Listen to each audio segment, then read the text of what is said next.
Devo Testimonies, stories of courageous hope, encounters of a mother's love.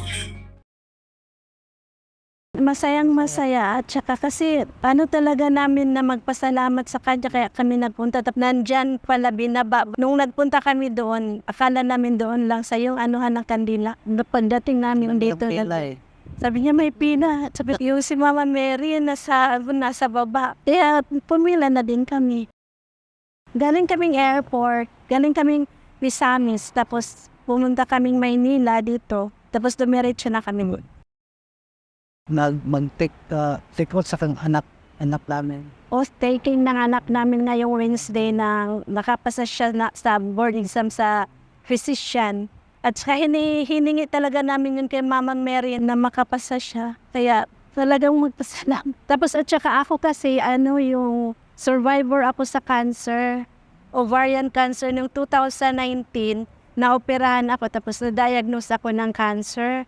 Tapos kay Mama Mary pa rin ako na pagalingin niya ako. Tapos sa awa ng Diyos ngayon, okay ako. Well, walang pero inihintay pa na mag 5 years. Tsaka free talaga ako sa cancer. Ngayong year na to, ang ika-5th year ko, hopefully, Diyos lang ang nakakaalam. Siya nang bahala. Basta ang dami na ng blessings kaya lubos ang pasasalamat talaga. Sa akin, nung nag-review ako dati pa nung board exam, pumunta kaming Maynila kasi dito ang board exam namin. Tapos yung mga kasamahan ko, dati na silang pumupunta dito. Ako first time ako makapunta ng Maynila. Sumasama ako sa kanila dito para every Wednesday yun noon. Tapos hanggang sa hindi ko na yun naalis, na every Wednesday, meron akong yung maliit na booklet. Yun ang inaano ko. Tapos nagro-rosary din kami. Kahit malayo siya. Virtual. Nagro-rosary kami. Every Wednesday doon sa amin, nagsisimba kami sa simbahan doon sa amin. Tsaka through online. Online na, di ba may online din dito na every Wednesday, online lang kasi malayo. Ay malaking tulong yun kasi sa Saudi walang di ba, bawal ang mag-practice ng religion. Muslim doon. Kaya through online lang talaga kami doon nag-a-attend ng mass, tapos ng novena every Wednesday.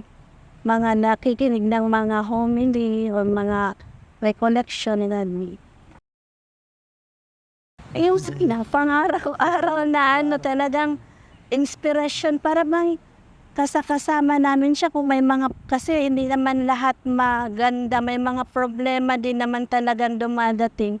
Parang pag naghihingi kami ng tulong sa kanya para sabihin, pagdasal mo naman kami sa anak ko, parang gumagaan na, parang ang mga problema kahit mabigat, parang easy lang ba na magaan lang sa at saka nalalampasan namin.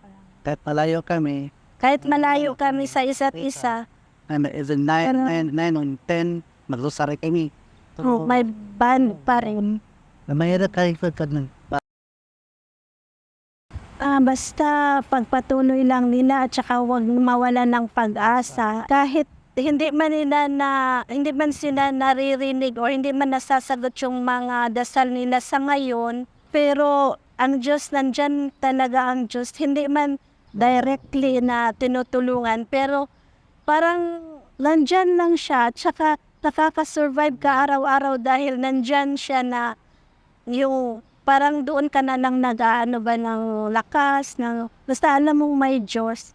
Patuloy lang ang buhay. Pero hindi yun ang hindi yun ang assurance na kahit pag nagdadasal ka na maganda ang buhay araw-araw. May mga trials pero if malapit ka sa Diyos, parang hindi ba mabigat? Parang okay lang kasi ganyan talaga. May Diyos naman. Parang magaan. Ako po si GC Perez, taga Oroqueta City, Misamis Occidental, Mindanao.